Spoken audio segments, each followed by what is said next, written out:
Toro Girolando 3/4, Lucio. Este toro pertenece a la raza Girolando 3/4, la fecha de nacimiento fue el 19 de agosto del año 2018. El propietario es ABS. El padre es Bomas Altaedie y la madre es Frambuesa Observer FIV, Dazapetua.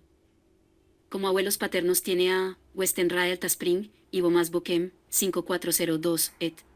Como abuelos maternos tiene a De su Observeret y Feicao F. Mutum.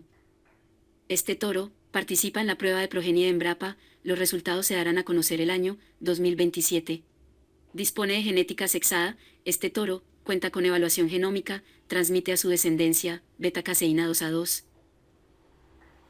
Vida útil de la raza Girolando, longevidad, fertilidad y precocidad son muy evidentes en la raza, aspectos que se originan de una excelente producción y una descendencia numerosa, la cual comienza normalmente a los 30 meses de edad, con el primer parto, alcanzando el pico de producción a los 10 años, y termina satisfactoriamente hasta los 15 años de edad.